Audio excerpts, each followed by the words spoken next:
the first to know. Nsem-Pii. Lawyer Paul Admochere Atanasnetie for Kwabena Eduboy on Sensema NDC for Airtrain Basani Sere ama exposure bebre APPM ama yehu say His Excellency John Dramani Mahama and name of Mokase Empo Sasika Wedi Sanyaman Edbi Tall Car Edbi Tall and name a man born no by ama omoye masham and so still Sram say ene Dominic Ainini omo dia omo se chinchina achi omo koso pursue case na eno no mkofa ayi prosecute na witness by na tiefo esewani ensa okachire na ohwe yewura Atta Akyea de wi a odre no na obusa no emman no question kitinkiti bio na ye ho ni bomu se yoko office omo koye no omo di bibi esie omo de niema bebre esie ade nti na ye kasa ni nyina ne se emra time omo file court case no around April 30th.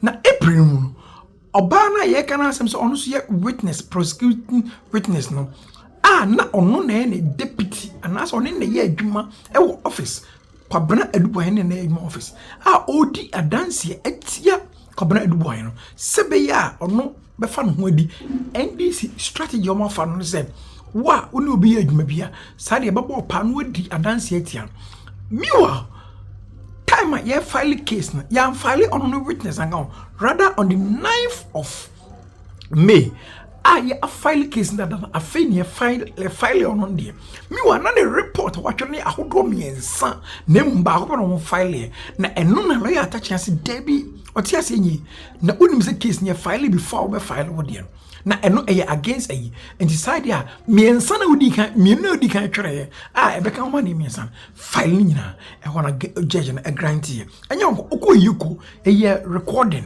ye pesa record na yiko ye no ye de ni nyina amra court ho na deputy attorney general so oxo test ye net ye china a judge se debi esese eno so ba na etiefo asem no ayese so na manfo ho bekika Mranjaw yenkoni ngotie lawyer Paul Admochere emrode insem etudwa na mara. We have heard, and you know that we report the case every now and then here on television. In reporting the case on television, we always have to be careful not to run foul of the contempt threshold, and so we are going to be guided by that as we have been guided.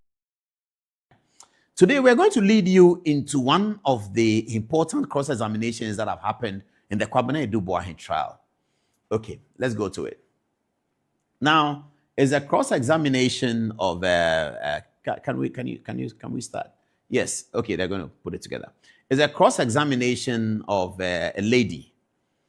Yes, her name is the PW2, and PW2 is called Ruby Opokuwa Edumwa. Now, she was in charge of the finance and administration of the National Signals Bureau. So how it works is that when there's a criminal trial, the prosecution will begin to build their case. So the prosecution have the charge. They charge the accused person, the defense, they charge them. So there's a charge sheet, and the charge says that you so accused of stealing contrary to section Okay. So the prosecution opens their case in court and sort of merely announces the charges to the judge and to the court. The judge already knows, everyone already knows, but they have to put it on record. So they announce it again and say that we are prosecuting for this, that.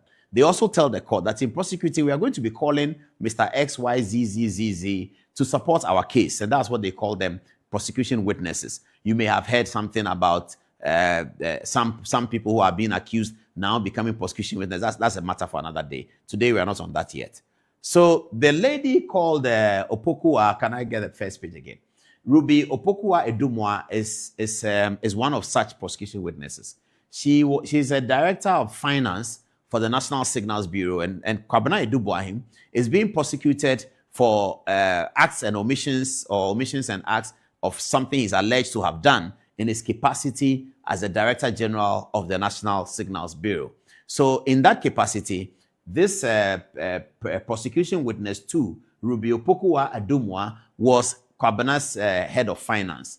And so they are talking about money. They are alleging that some money has been either stolen or misappropriated. So it's important that the head of finance comes to testify. And the head of finance is testifying for the prosecution against her former boss. That's what she's testifying against. So that's the stage that you need to understand. So that okay, so you don't want me to go straight to it. So the theme one is the testifying to save herself. Now, the lawyers for Kwabena Dubois seem to be suggesting to the court that the entire testimony of Madame Ruby is designed for Madame Ruby to save herself one way or the other from prosecution. That's what the lawyers are saying. That's not what we are saying. That's what the lawyers for Kwabena Dubois, Atta Akyea and Co. seem to be suggesting to the court. And here is how we know that.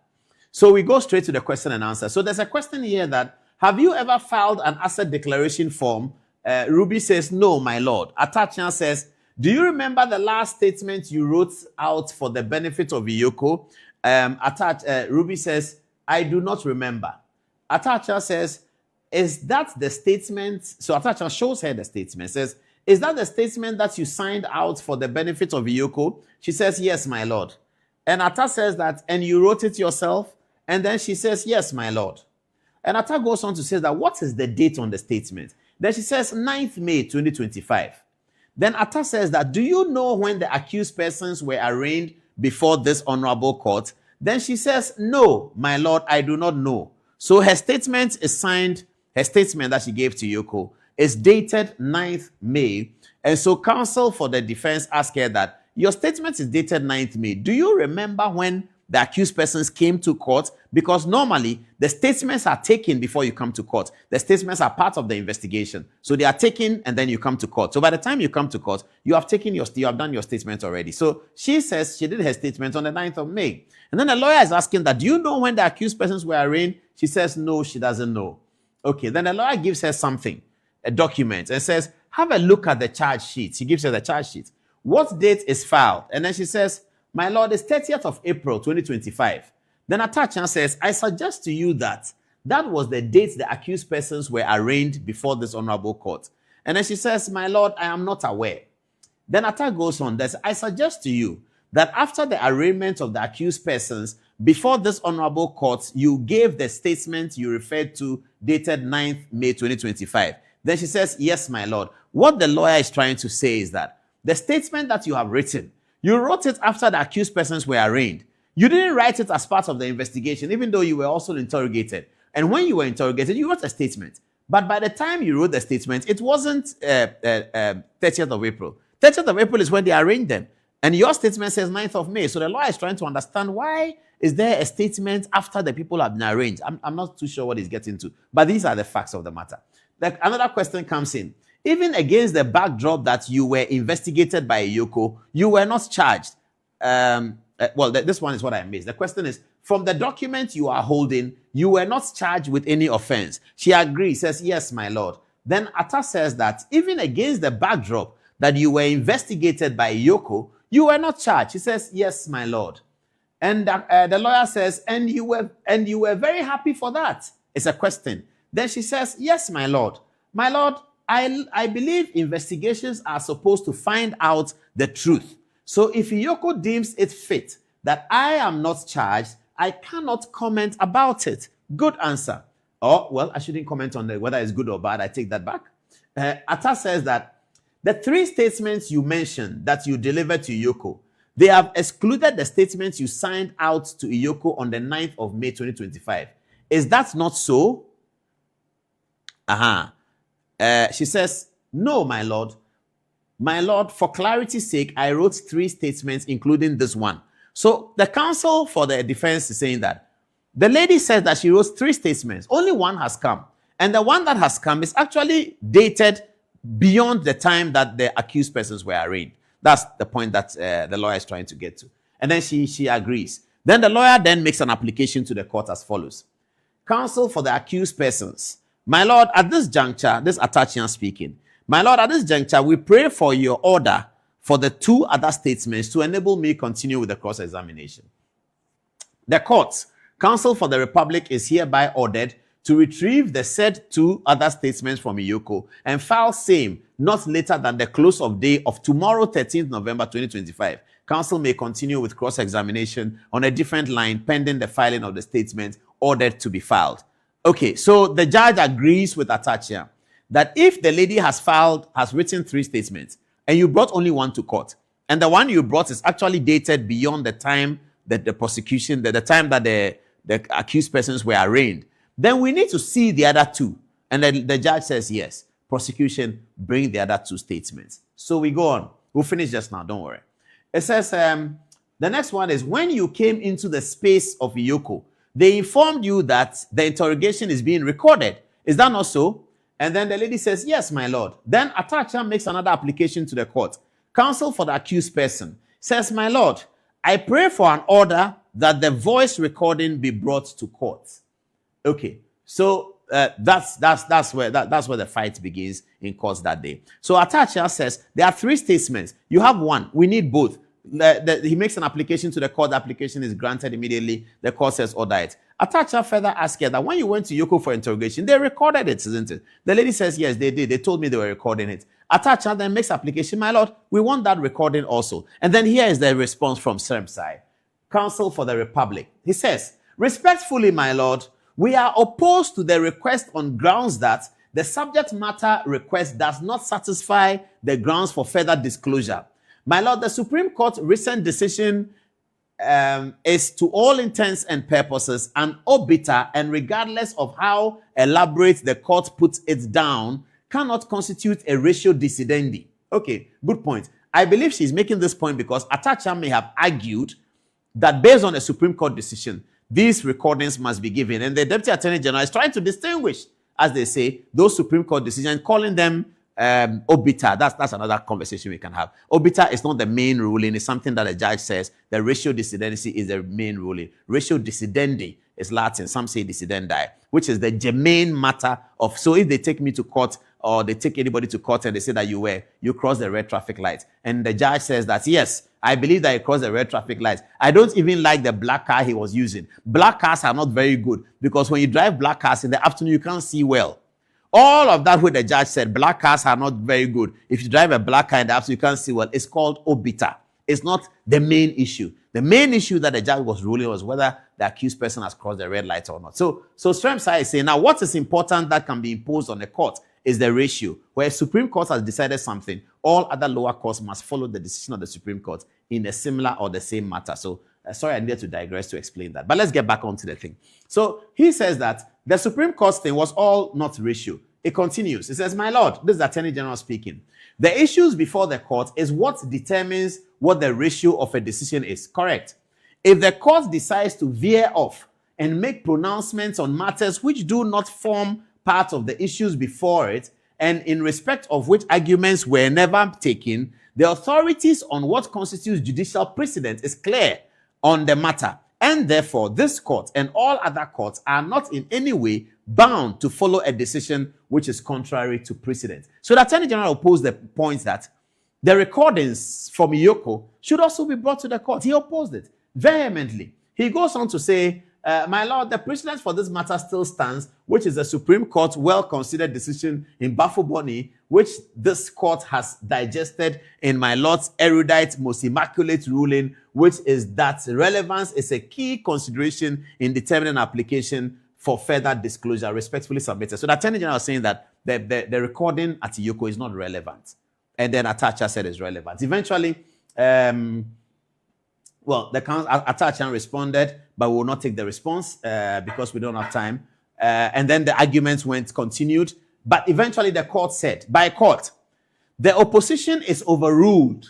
The audio recordings in the custody of Iyoko in respect of the interrogation of Edith Ruby Opokuwa-Edumwa, if any, be procured by the Attorney General and filed as a further disclosure, same to be filed not later than close of day tomorrow, 13th November 2025.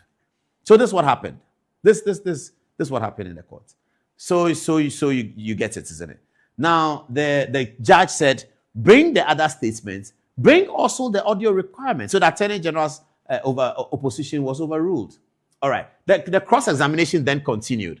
Atta Akyea said, I put it to you that the only reason why Iyoko admitted you to bail on pain of incarceration is because you were a suspect. So the lady said that when she went to Iyoko, she was admitted to bail. And Atta Akyea is trying to say that you admitted to bail because you were a suspect. And then let's move on. She says, my lord, I do not know. And the question is, at the last sitting, you were making a comparison of two invoices, which had the same invoice number NSC006 generated by ISC Holdings Limited. Then kindly refresh your memory on this. So she says, yes, my lord. They give her some documents. Then the question is, the items as described in the two, these are the invoices for the purchase of the equipment that has become the center of this trial. The items as described in the two invoices are different. Is that not so? Says, my lord, there are two different items with the same invoice number. I remember I said we had not seen one for procurement of cyber defense systems in our payment records. What we had was the procurement of digitized investigative auditing systems with invoice number so and so in our records. Question is, with one of the invoices, it is addressed to you. It's addressed to who? He says, which one of the invoice addressed to who? He says, my lord, one is addressed to National Security Council, which was not the one we paid for. Then the question is, and the other is addressed to who? He says, my lord, the other is addressed to BNC Accra, Ghana. Okay. Then the question is there also NSC/BNC there? Says, my lord, it is BNC. Then the question is, can you see a customer ID on the invoice number so and so, which relates to digitized investigative audit system, exhibits B4? They show it to her. Says, my lord, the customer ID number is NSC. Okay. What is the customer ID number on the invoice relating to the cybersecurity equipment identified as the document? The answer is, my lord, the customer ID in relation to the procurement of the cyber defense system is NSC-BNC. Question. So how do you come to know the invoices relating to the digitized investigative auditing systems? Then she says, my lord, the digitized investigative auditing systems, which is also NSC006, was what we made payment for in our records. Then the question is, who delivers the invoices to you? Says, my lord, as I mentioned earlier, my boss is the one who sends it to me. Sometimes I am on copy in the email, but I still take instructions from my boss on what exactly to do. His boss is the first accused, Kwabena Dubois.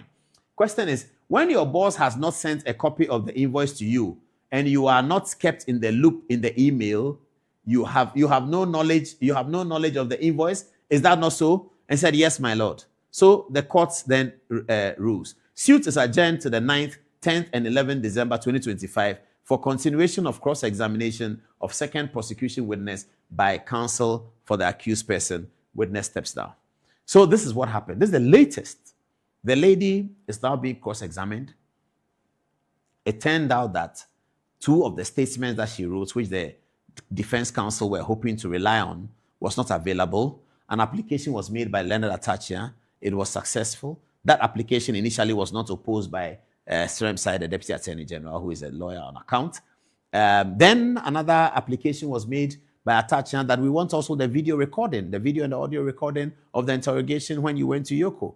And that was vehemently opposed by the Deputy Attorney General, but the court ruled against him. We do not know whether the Attorney General will be seeking to test this at the Court of Appeal, because he can file an appeal to the Court of Appeal asking the courts to, or maybe he can go with a straight application to the Supreme Court, an application in certiorari, to quash the decision of the High Court, to bring those things. We don't know whether that's what is happening. We are not sure. But right now, we also don't know whether those documents have been delivered. In fact, we have to check tomorrow with the courts whether those things have been delivered. But we don't know. But this is the latest on the Kwabena Dubois trial. So you can make how you want to see it, make it up in your mind. Let's see, Mohammed Amin Antai.